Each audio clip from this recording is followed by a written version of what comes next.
You are listening to Lone Star Community Radio on 104.5 KCZW LP Conroe and 106.1 KZCCLP Conroe and worldwide on irlonestar.com.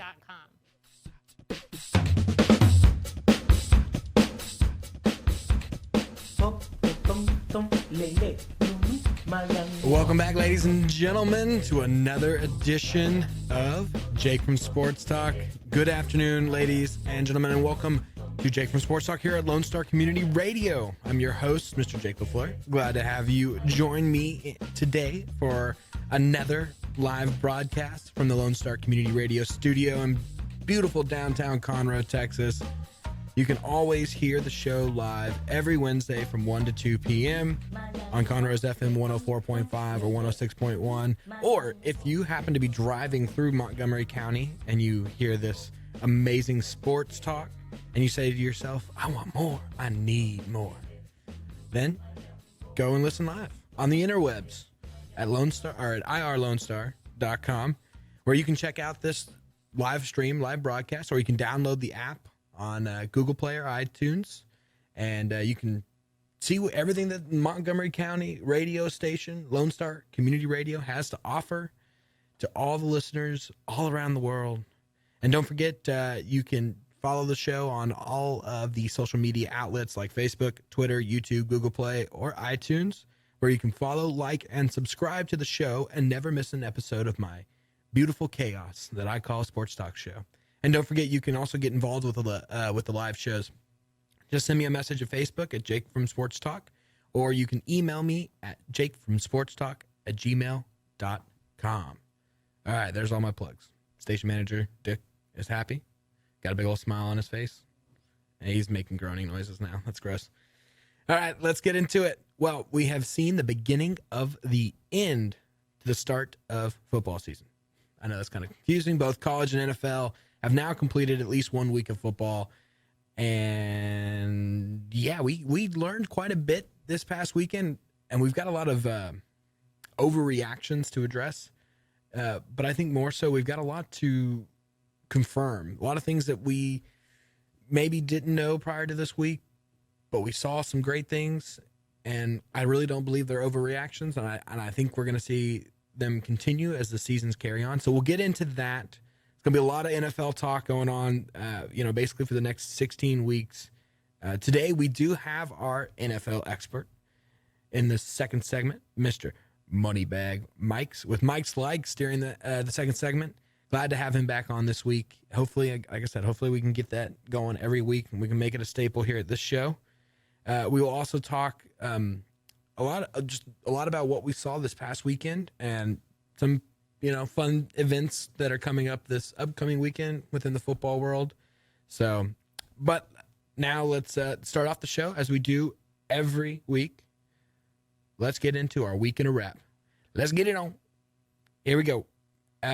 First, an update on the Ezekiel Elliott battle with the NFL. The Players Association filed a preliminary injunction request with the U.S.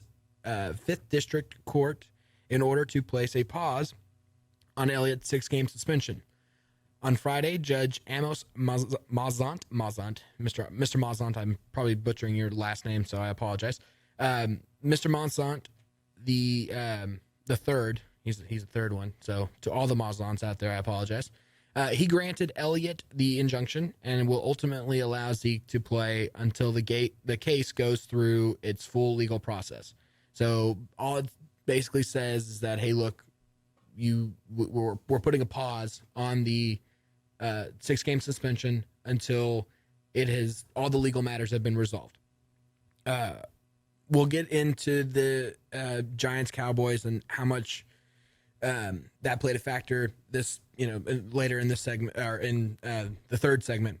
But this is huge for the Cowboys. What you saw on Sunday Night Football was a complete Cowboys team on the offensive side of the ball. Their defense still has some holes, and I think can still. I think we saw more of a negative on the Giants side rather than a positive on the Cowboys defensively. But the offense with Zeke in there, I don't think that the Dak Zeke combo is going to be one that's easy to beat. You're going to have to challenge Dak a lot, but with Zeke there and the potential to play a full season, because for it to go through this entire appeal process, we've seen this before with Tom Brady. When Tom Brady went and did this same exact move with the deflate gate and basically pushed off a whole year worth of playing, or well, he got to play for a whole year while this whole process was going on, and got to put the pause on his 6-game suspension, or on his 4-game suspension. We kind of see this ground of, we know where this is going to head. He's probably going to end up playing a full year, and he may serve it, if not the full 6 games, he may serve some portion of it starting next season. So this is huge for the Cowboys and all Cowboy fans out there.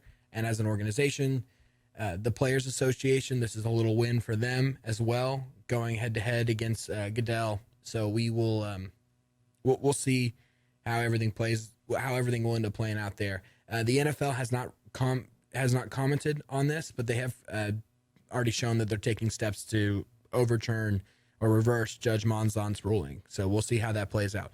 All right, next, Cleveland Indians win their 20th straight game last night in a 2-0 win over the Detroit Tigers.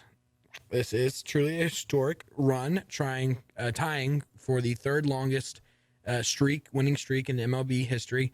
And they are playing today against the Tigers again, and they're in a day game. They've already started. I'm trying to pull up the score to get an update for you guys. If they win today, they'll tie the longest streak in MLB history with the 1938 Cubs of 21 games. There is a streak of 26. I want to say it was the Giants back when they were not the San Francisco Giants. Obviously, I can't remember. I'm drawing a blank on where they were located. It was New York, I think. I think they were the New York Giants back then, back in the day. They had a streak of 26, but that one has an asterisk next to it. And the reason why it has an asterisk is because they actually tied their 12th win, because back then they didn't go past 12 innings. So they tied their 12th win and then continued on the streak afterwards.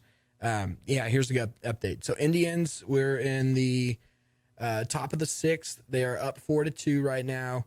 Tigers have a man on second with no outs. So I will keep giving you updates as that goes along. If they win this will be huge. And I'm not one who hides it. I am a Red Sox fan, but I would like to see them get to 22, just because I like to see the history of it. Baseball is not very exciting, but when something like this comes along, that's a huge excitement for not just baseball fans, but also for just the average sports fan as well. And then Terry Francona, you got to look at it from his aspect. He broke the curse of the Bambino for the Red Sox and took him to 2 World Series, and now he could potentially hold the longest win streak in MLB history. And it's probably something you never want to say never, right? But it's probably something that'll never get beaten.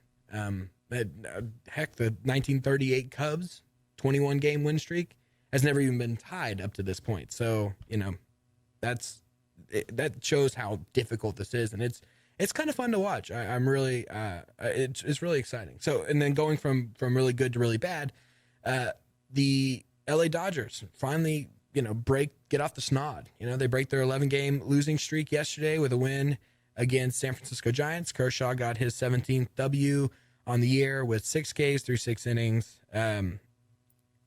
Here's the thing I got to say about this, though, real quick. The fans of both the Dodgers and the Indians, I wouldn't read too much into these streaks. Yes, the Indians, this is fun. This is awesome. Very good. Very glad for y'all that y'all get to, as a fan of your team, you get to experience this. But the power rankings are throwing the Indians up there as number 1 in the AL.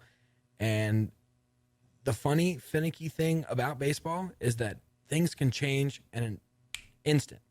Look at the Dodgers, for example. The Dodgers, hottest team over the entire summer. Summer, it's not officially over, but with school back in, it's kind of over. With summer over, now they go on an 11-game losing streak, and they're potentially putting a threat into their best record in MLB. But again, it just, that's how quickly baseball can change. And that's how quickly outcomes can change for, any team at any given moment in time. The worst of worst teams can go on a tearing streak through 30 games and go 25-5 over a 30 game streak. And then the best of best teams, like the Dodgers, can go on an 11 game losing streak, with Kershaw taking two of those W's. So glad to see him get the W last night. That was his 17th win. I think he is the front runner for your your NL Cy Young. So we'll see how that plays out there. I'm not going to go into too much detail about the Cy Young stuff. So now NBA has been quiet for quite some time now, with the startup of preseason for football, and then the actual seasons for college and pro football. But we got some rather interesting news coming out yesterday from the Lakers. So the Lakers announced yesterday that they will retire Kobe Bryant's numbers. Yes, you heard me correctly. Not singular, but plural. They will retire his numbers. And, oh boy, technical difficulties going on here in the studio. Computer crashing in on this. So, yes, they're going to retire both his number 8 and number 24. Now, a lot of people forget the fact that Kobe actually, he started out his career as number 24, as number 8, not number 24. But he switched after 10 years wearing number 8 to number 24, and I got some numbers here, some stats for you guys.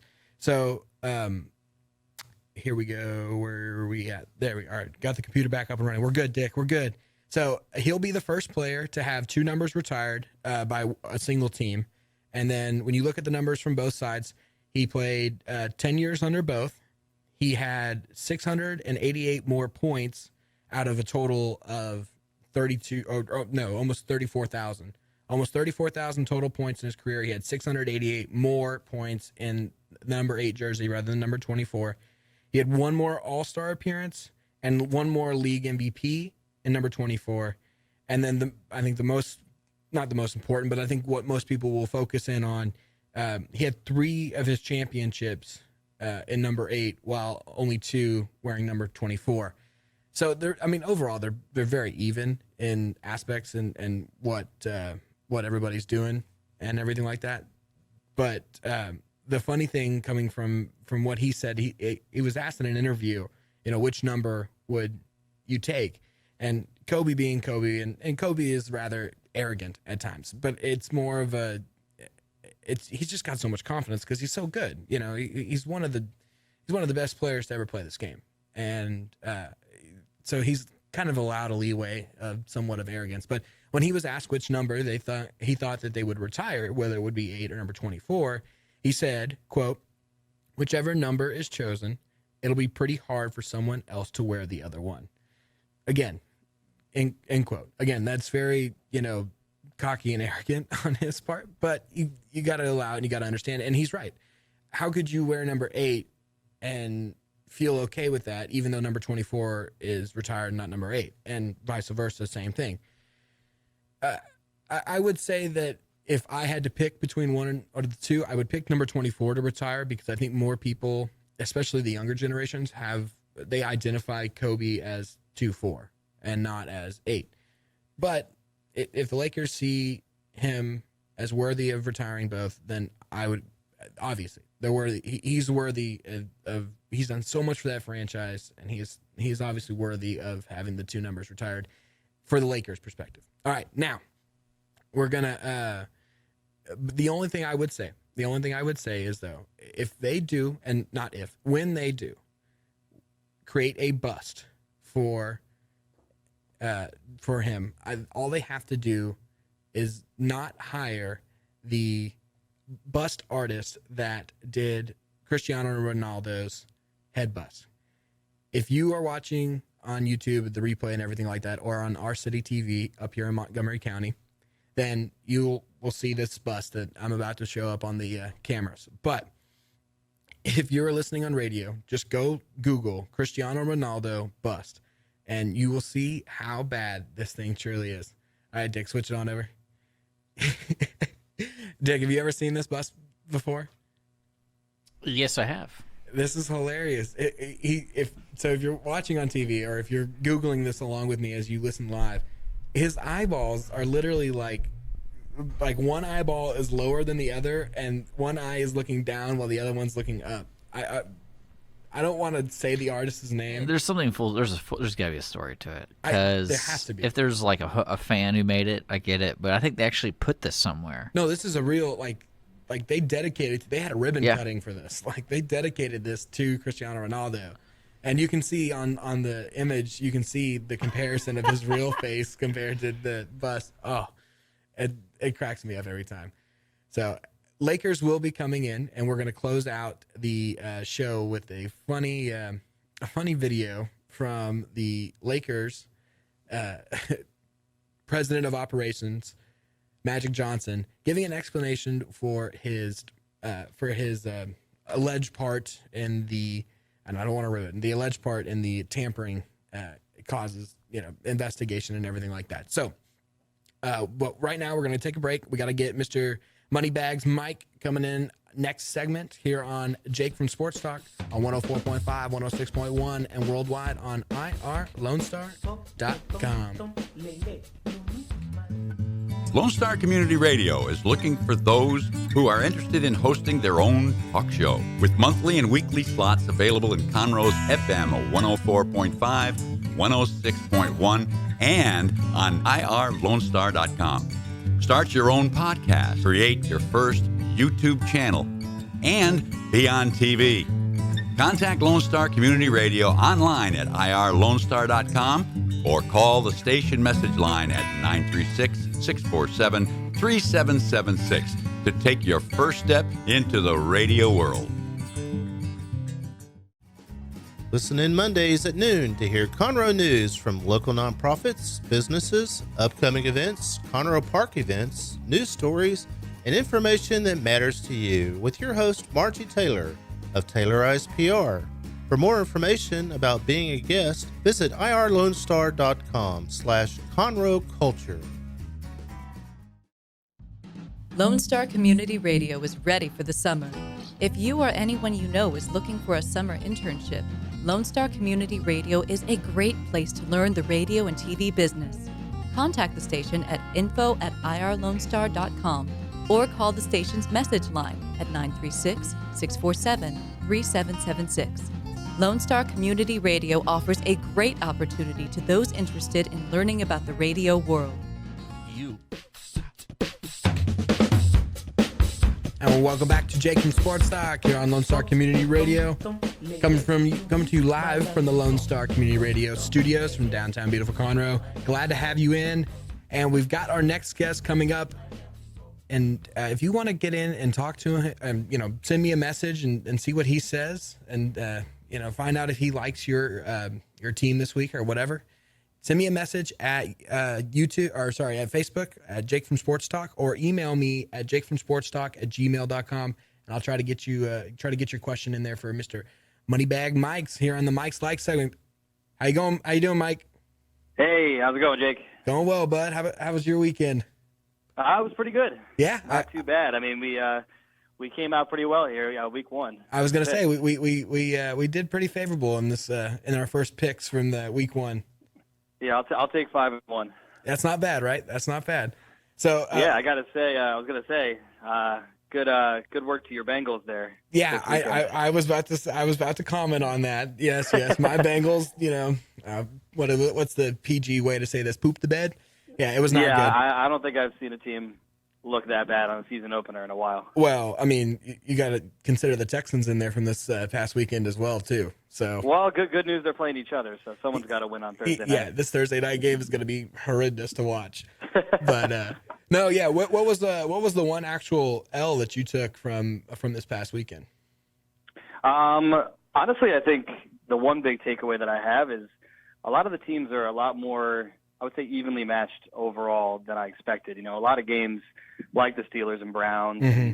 a lot of closer matchup. The Jaguars, obviously, against the Texans. I didn't expect that game to be so one-sided. But I think this year, especially a lot of these bottom teams that have been there for a long, long time, are going to start improving, and we're going to start to see a lot of the top teams starting to decline and a lot of the bottom teams starting to come up. Yeah, so do you? I guess what do you take out of the Thursday night game from last week with the Patriots versus the Chiefs? Well, that kind of leads me into one of my first games that I wanted to talk about. But that game was very surprising to me. Obviously, you don't expect the Patriots to lose at all, especially in New England. And to not lose by 42-27. To lose by that big of a margin. Obviously it was close leading into half, but that whole second half they really got beat up, and especially the defense. They played really well last year, and they didn't look up to par. So it is a concern to see that, but we'll definitely see how they come out this week. Yeah, and so like you said, that kind of leads you into the first kind of picks that we're going to do this week. And how we're going to do it this week is a little different, guys, from last week. Instead of doing the 3 he likes and the 3 he dislikes, we're going to go with the Power 5. And one of the Power 5 that we have going, and I do see the Chiefs here, it's Eagles at Chiefs. What do you like there? Both teams obviously won in week 1. The Eagles took down the Redskins, and obviously we just talked about the Chiefs taking down the Patriots. So one of these teams is going to end up being 2-0. I think both look pretty good in their season opener, but obviously the Chiefs just looked really good. Mm-hmm. Kareem Hunt, a rookie running back out of Toledo, he looks like he's going to be a star. He's the lead back now there. He had something going on, 40 fantasy points, so he beat me up. I was playing against him in fantasy this week, but I was also really impressed by the Chiefs' defense. There were a lot of questions there. They're getting a little bit older, so I wasn't sure how they were going to come out against the Patriots team, and they looked really, really good. Yeah. One big red flag for me, Eric Berry, their Pro Bowl safety, he did get hurt for the rest of the season in that game, so that's actually a huge blow to the Chiefs' defense. But I still feel like them at home now in Arrowhead, they have one of the best records at home. I think Carson Wentz, still an upcoming star, but still has those kind of second-year mistakes, and I think he's going to have some turnovers, and the Chiefs are going to win, I think, by between 7 to 10 points. Okay. I might actually go a little higher on that. I don't know if the Eagles offense, I think we kind of saw they put up 30 points this last weekend. I think that was kind of a more of a discredit to the Redskins defense. So I agree. All right. Now we got Pats at Saints this weekend. Yep. What do you like out of there? That's our number 2 in the Power 5. Right. So obviously you look at 2 really high-powered offenses, and I know the Saints are very good at home. They still have Drew Brees, but I look at the Monday night game against the Saints and the Vikings, and Sam Bradford threw for over 350 yards. The Vikings really tore the Saints up, and the Vikings are not really known as a high-powered offense. So I just can't imagine Tom Brady already 0-1, fired up for getting a loss. I think he's going to go and really tear apart this New Orleans defense. I'm seeing a really high-scoring game. Obviously, I think they're going to trade touchdowns for a while, but I think eventually the Patriots are going to overwhelm them, probably something like a 45-30, that type of high-scoring win. Yeah. And then the Patriots win percentage coming off of a loss. It's like I can't find the number now. I looked it up earlier and I can't find. It's something ridiculous. Like they lose. They hardly ever lose with Tom Brady 2 weeks in a row. Right, and they play Thursday night, so they have a full week and a half to prepare for this. So, I think they're going to go in and take care of business. All right. Now you briefly mentioned the Vikings offense, kind of demolishing, and Sam Bradford just looking really good against that Saints defense. Do you think that was a fluke in your in the next one up in the Power 5? I don't want to say it's a fluke. The Saints defense has been poor for a long time, so we can't give Sam Bradford and the Vikings offense too much credit. But this week they are going into Pittsburgh. I think this is a really fun game to watch this week. 2 really good teams, 2 obviously potential playoff teams. But the Vikings are plus 6.5. The Steelers would have to win by 7 or more. I think that is a very high spread considering the Steelers coming out and really only beating the Browns by 3 points. Yeah. The Steelers offense looked definitely not what we're used to with all the high power, Le'Veon Bell and Antonio Brown and all these weapons. You expected them to win by a lot more. They scored 21 points, and actually 7 of those were on a block punt for a touchdown. So their offense really only scored 14 points against the Cleveland Browns. So that concerns me, and the Vikings defense really dominated Drew Brees. And if they can dominate Drew Brees, they can handle anybody. Well, and Pittsburgh's offensive line did not look that good against the Browns. No. And I think the Browns, again, as I said last week, the Browns do have a lot of rookies and an upcoming defense, but they should have looked far better if they're going to try and be a Super Bowl team or a playoff team. So I think the Vikings definitely cover the spread. But if you want to get a kind of a sneaky bet in here, I think the Vikings to win would get you some pretty good odds, and I think that has a pretty good chance of happening. All right. And then the Packers and the Falcons are our Sunday night game. What do you think about the Packers there in that one? You know, after they kind of manhandled that Seahawks team there and wore down that defense. Yeah, I think this is an exciting game to watch. Obviously, two of the top teams in the NFC both won their first week, so it's going to be a fun Sunday night game to watch. Yeah, as you said, the Packers really did beat up Seattle, and I think Seattle still has some offensive line problems, and their offense is not kind of what it was 3 or 4 years ago, but I'm honestly more concerned about the Falcons' offense. You know, what they were last year, this high-powered 40, 50 points a game offense, and they played the Bears last week, and they struggled. I mean, they had needed a lot of long 80-plus yard touchdown passes, and they almost lost the game in the end. They had Bears had a first and goal on the 5, and they had to stop them 4 times from getting in to win the game, and they ended up pulling it out. But with Kyle Shanahan now gone to the 49ers, I think their offense might not be as high-powered as it was last year. Yeah. So I think anytime the Packers are getting 2.5 points, I think that anytime that Aaron Rodgers is favored, you go for that. You go running for Aaron Rodgers. But I think the Packers will take this one down. I think it'll be a close game, but I think the Packers go into Atlanta and win. Yeah, I mean, just how good that Seahawks defense played, and a lot of people look at that score at the end of the game. They're like, "Oh, it was a blowout." No, I really got to say that the Seahawks defense just was on the field way too much, and they were dead tired because their offense couldn't maintain control of the ball. Yeah, I mean, it was 0-0 at halftime. Yeah, so it was definitely a struggle to start the game. Another offense that I'm very concerned about personally is the offense that'll be taking the field in the Monday night game against the Lions. That's the Giants versus the Lions. Giants look pitiful. I was hoping you weren't talking about the Giants. Yeah, so what do you think of that Monday night game? Well, obviously the Giants-Cowboys, one of the games I predicted was the Cowboys beating the Giants, and that did happen in week 1. I did not expect the Giants' offense to look that bad. They really, really struggled to move the ball. The Cowboys' defense has always had question marks, but they really struggled. And I think, one of the main reasons they struggled is Odell Beckham did not play in that game Monday night. And I think obviously he's an amazing player, but they don't realize how much he has to do with the Giants offense. Not just him getting the ball and scoring his 70-yard touchdowns, but when he's in the game, he gets double covered. That opens up other receivers. It opens up the running game. And, I think this week with him back in, they're going to look, much more improved as an offense. Yeah, my biggest concern out of this, though, would be that would just be the fact that the offensive line for the Giants just looked piss poor against the Cowboys. Front 7, front 4, most of the time, they're not known for their power up front on the defensive line. So that's a big concern for me going into this game. And I'll have to see how Odell does coming off of this injury and if his ankle is 100% yet. Yeah, luckily he's getting a full Monday nighter again, so he's getting as many days as possible to get better. And I think if he is in the game, I think the Lions did actually play very well against the Cardinals last week.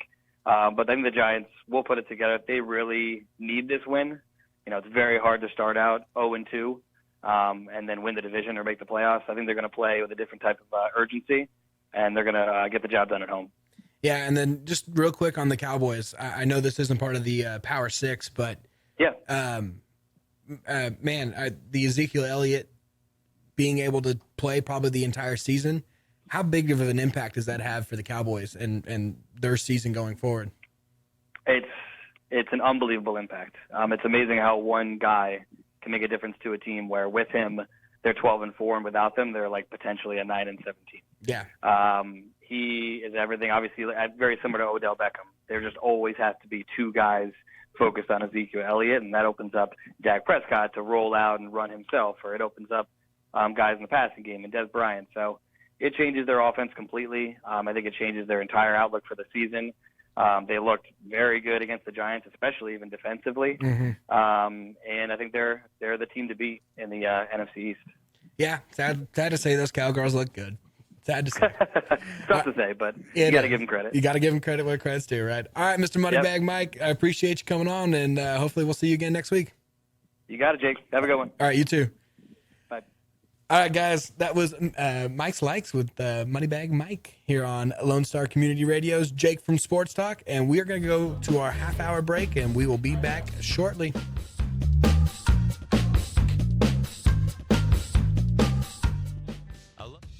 Attention movie lovers, The Ticket Stub is a new radio show servicing Montgomery County that is meant for you. The Ticket Stub is available live every Thursday at noon on FM 104.5 and 106.1, as well as anytime on irlonestar.com. Connor and Dick will let you know what's coming out in the theater, what is worth streaming, and what's going on in the world of film. The Ticket Stub, your home for movie talk.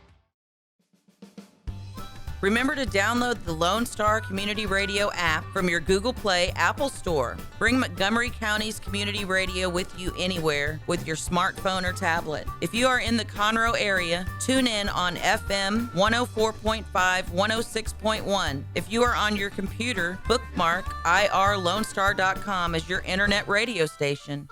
Lone Star Community Radio, broadcasting 24/7 from the heart of downtown Conroe, Texas. Don't miss Lone Star Community Radio on TV and YouTube. Our talk show and music shows are featured on Our City TV, Suddenlink Channel 12, and have their own YouTube channel. Make sure to subscribe to keep up with posted shows and comment on them below the video. All right, welcome back, ladies and gentlemen, to Jake from Sports Talk here on Lone Star Community Radio, 104.5, 106.1, and worldwide on irlonestar.com.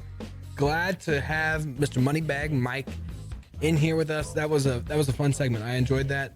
He's very insightful. We haven't made it this far in the song before. That's really, I like that little right there. That part, that was good. No, yeah, glad to have him in. I love talking to people who know a lot about the sport, and he's just very insightful about it. So again, I want the continuous feedback. Message me on all the social media sites. Let me know what you think of Mr. Moneybag Mike, and we can we'll keep tinkering it, making it better week by week, and we'll I really hope to have him on every week. It'll be a lot of fun. So, all right, going into our third segment now, we're going to kind of hash over some of the things that we saw this past weekend from the football world, both NFL and pros, and we're going to start off with the NFL. And we talked with Mike about that Patriots versus Chiefs game. Chiefs won 42-27, and it was just a huge victory, and something that we've never seen from Alex Smith, the quarterback for the Kansas City Chiefs. He's known as this, dump check off quarterback that he constantly hits the check man. He constantly checks it down. No more passes longer than 7 yards. And it's real snappy, quick, throws constantly. He's never sitting in the pocket for more than, 3 seconds maximum. And because of that, he doesn't take a whole lot of hits, but a lot of the times he'll connect for these 2 to 3 yard passes, and, the yak on the play will be maybe 1 yard, 2 max. And it causes a lot of, they'll get down the field, but they won't ever get into the end zone, or, they'll get to where they can get a field goal, or whatever the case may be. But what we saw last Thursday in his deep ball ability, I've never seen him. I didn't even know he could do that. I've never seen him hit a receiver for more than, a 30-yard pass, not a 30-yard pass and catch, but just a straight up 30-yard pass. I was really impressed. And to see how well that helped their offense.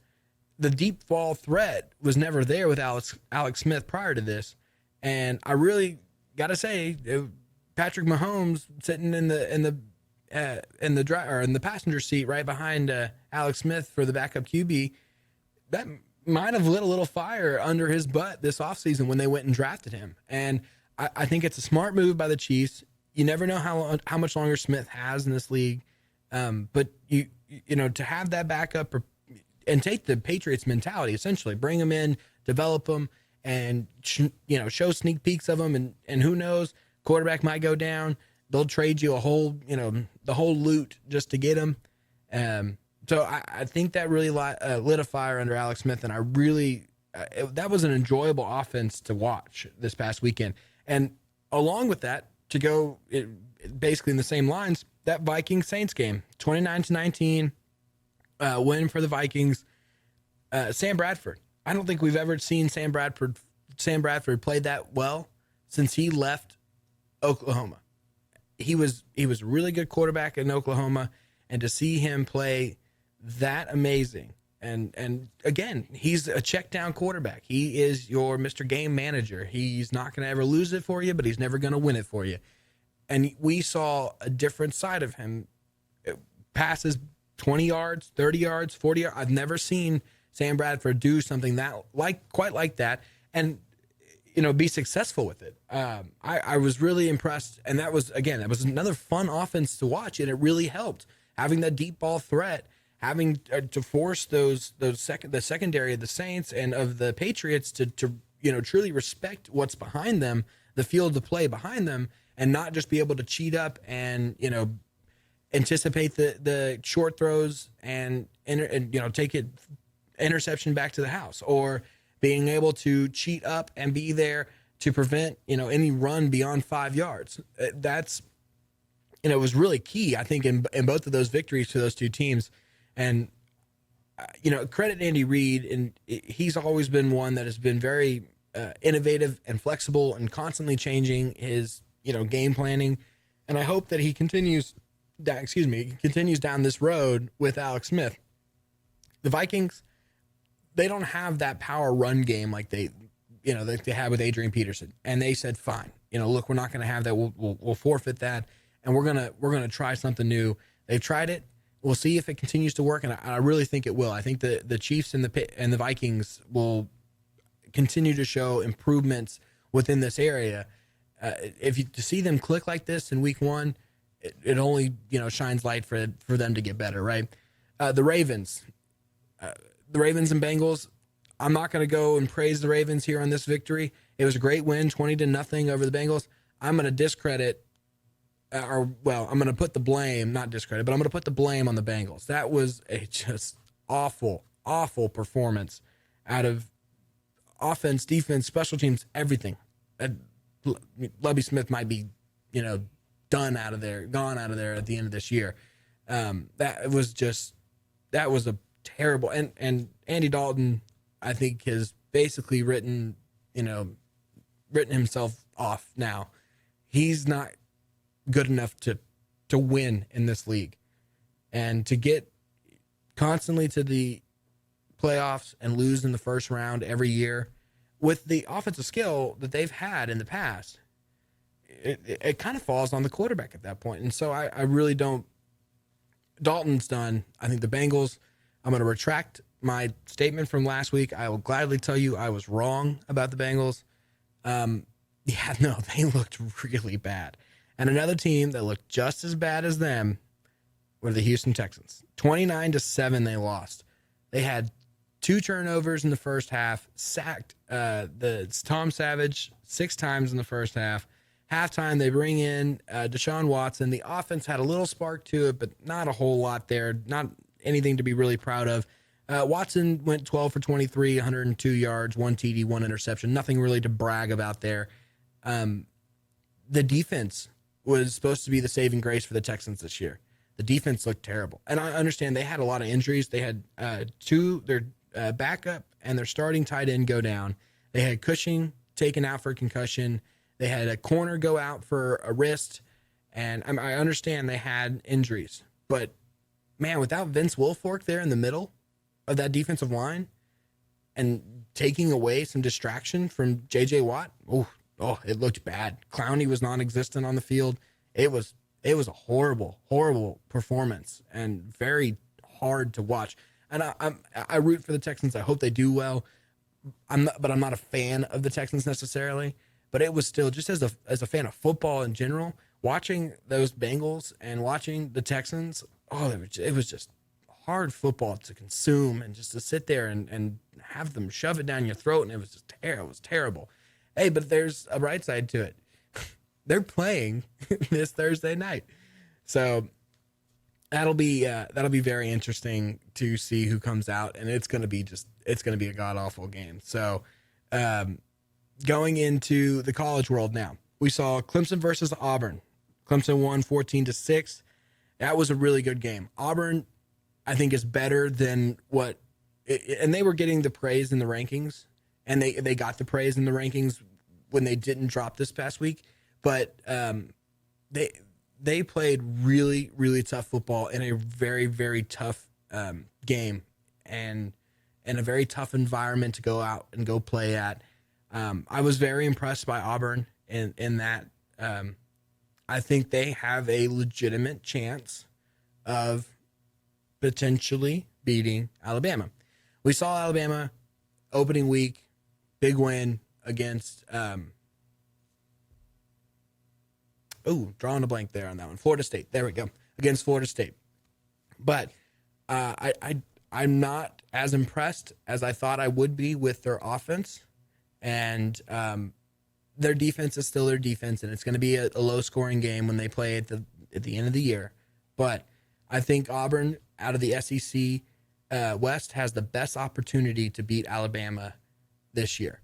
LSU, there's still way too many question marks on the offensive side of the ball, and the defense is young, very young, and not quite, I don't think, quite ready for an Alabama caliber team, for a full 60 minutes. So Georgia, Notre Dame.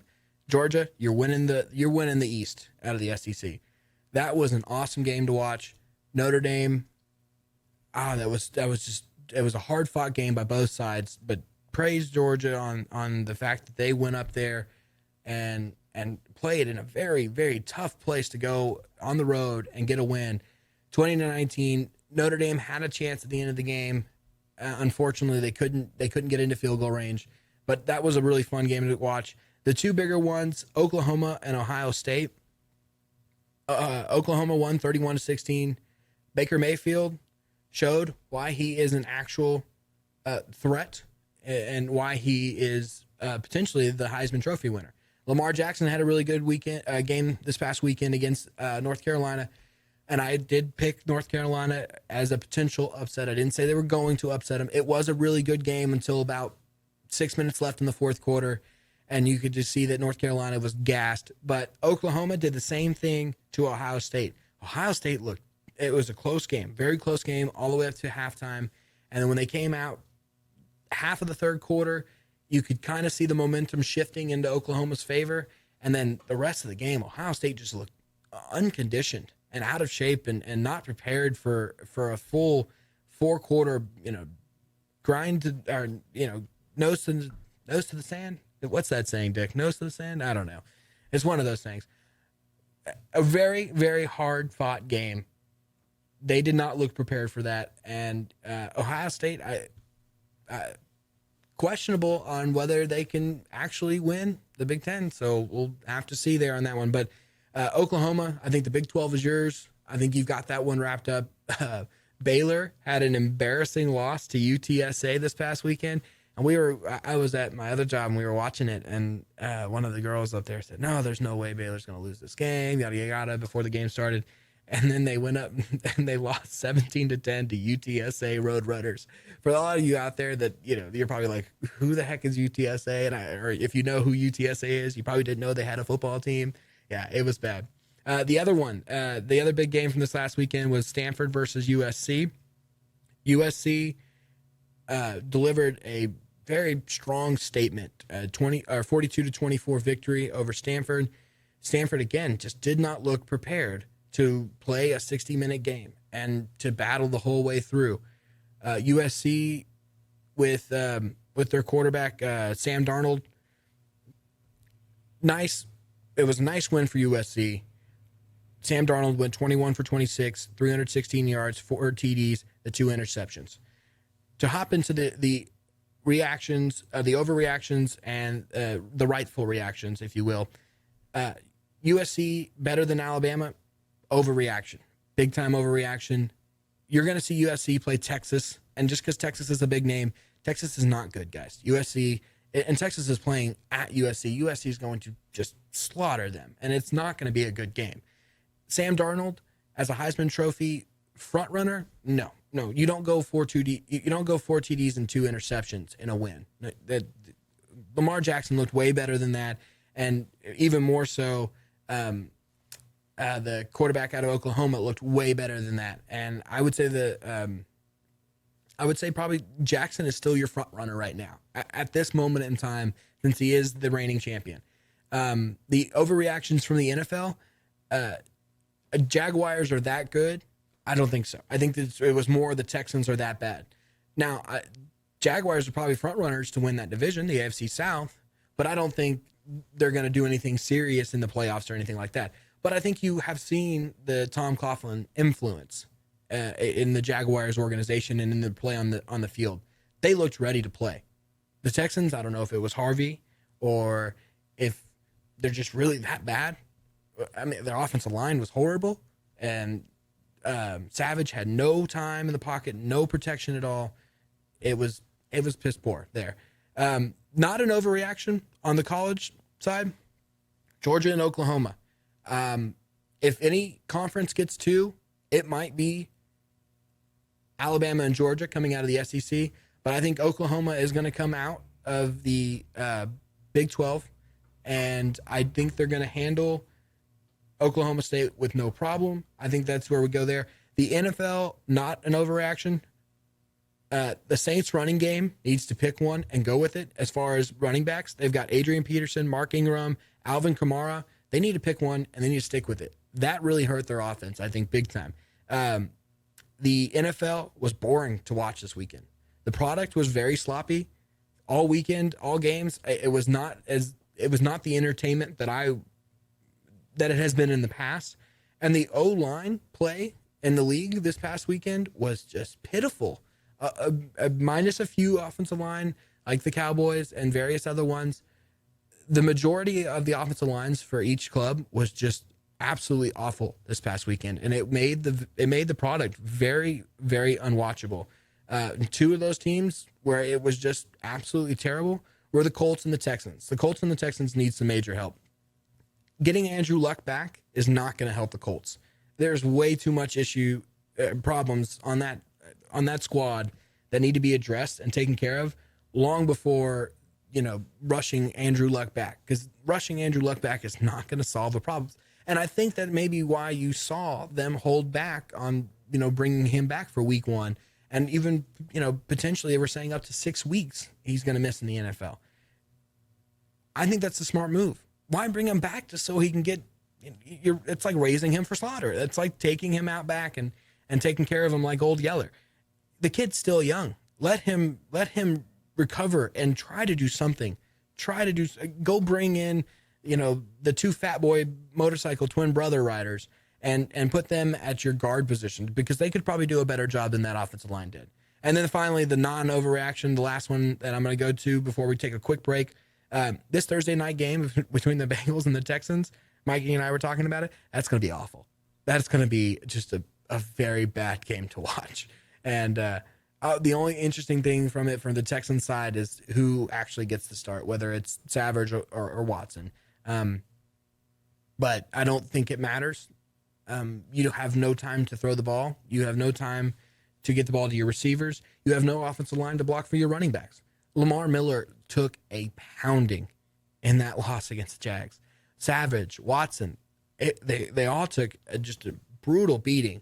And it's going to be a bad game to watch. And I'm very sorry that I have to say that, you Texans fans, you guys might be in for a long season. I really thought they were going to put something together better.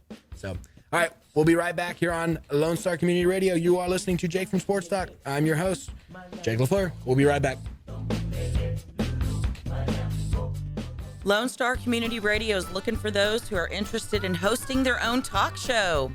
With monthly and weekly slots available on Conroe's FM 104.5, 106.1, and on irlonestar.com.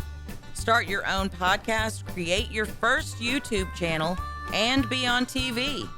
Contact Lone Star Community Radio online at irlonestar.com or call the message line at 936-647-3776 to take your first step into the radio world. Hey, Montgomery County, it's me, C.C. Holmes. And I would personally like to take this time to invite you, that's right, you, to join me every Saturday and Sunday from 3 until 7 p.m., where I will bring you the very best of smooth jazz, classic jazz, and indeed, yes, the soulful sounds of the 60s, 70s, and 80s. So come along and get jazzy with me. That's right, jazzy. Right here, of course, on Conroe's 104.5 and 106.1 FM, or worldwide at irlonestar.com. Hey, this is Dick Schishler, your favorite morning radio host on Mornings with Lone Star on Lone Star Community Radio. You're watching RCTV right now, and I want to remind you I have my own show here on RCTV every Friday morning at 9 a.m. and every Saturday morning at 10 a.m., highlighting all the interviews I do live on Mornings with Lone Star. So check me out, bookmark it, do whatever you need to do. Watch Mornings with Lone Star every Friday morning at 9 a.m. and every Saturday morning at 10 a.m. More information can be found at irlonestar.com. And this is Dick with Mornings with Lone Star. All right, that was a quick 30-second break. I know I went a little long there in the last segment. There was a lot to get to and everything, and it was, you get talking. You get Jake from Sports Talk talking about football. I can rant for hours on end, and I'm sure you guys don't want to hear that, and I know Dick doesn't want to hear that either. But the last quick comment that I'm going to make, and you heard Mikey mention this during the Mike's Like segment. I don't think Odell Beckham Jr. coming back to the Giants is going to make that big of a difference. Eli Manning had no time in that pocket. That's another one of those offensive lines that just did so poorly. No running game at all can get started behind that, and no passing game can get there. And then the other thing, too, is Brandon Marshall wasn't being doubled. Why wasn't Brandon Marshall getting targeted in that game? It was, and Eli just had no time to think or process anything. So Odell coming back will help, but I don't think it's the answer. It's not the solution to the problem. It's not going to make them make them go 15-1 on this year. No, they've got a lot of issues on the offensive line that they needed to address. But where I was surprised by the Giants was how well their defense played. Their defense held them in that game for as long as they possibly could, until it was, like what Green Bay did to Seattle. They just wore down the defense, and there's only so much you can do. So, all right, before we go, and we haven't done this in a while, I like to, end the show on a positive, funny note.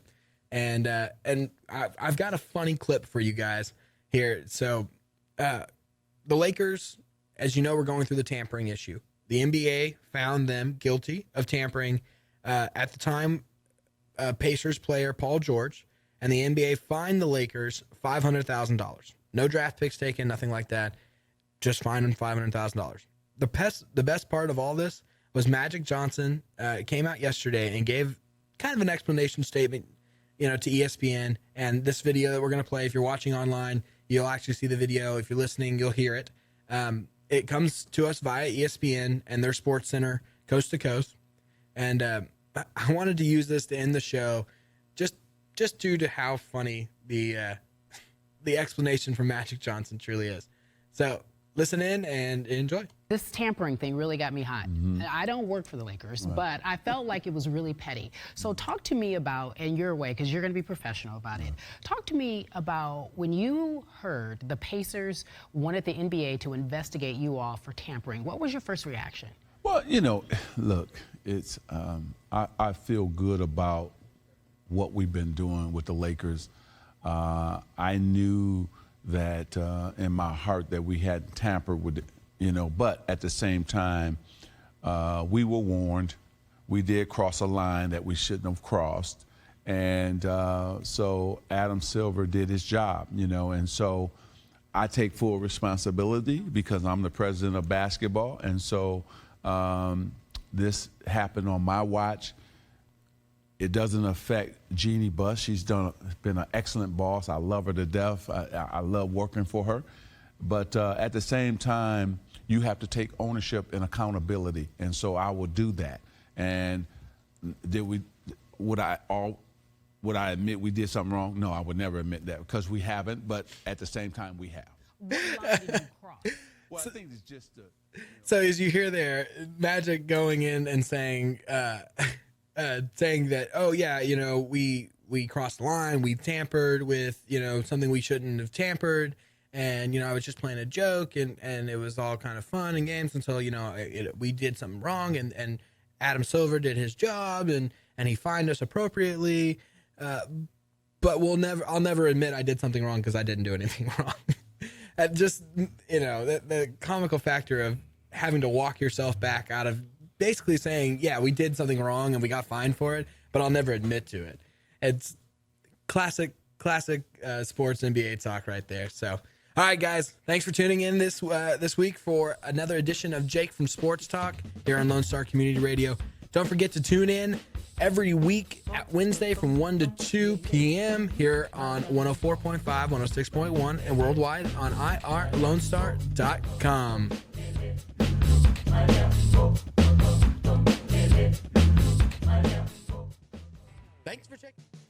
Thanks for checking out this podcast of Lone Star Community Radio, Montgomery County's community radio station.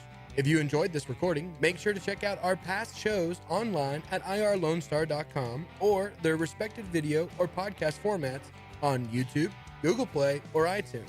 If you have any questions regarding the show, either it being about sponsorships or questions for the host, contact the station manager at dick@irlonestar.com or call the station at 936-647-3776. This show was recorded in downtown Conroe, Texas, at the Lone Star Community Radio Studios, and Lone Star Community Radio reserves all rights to this recording and images.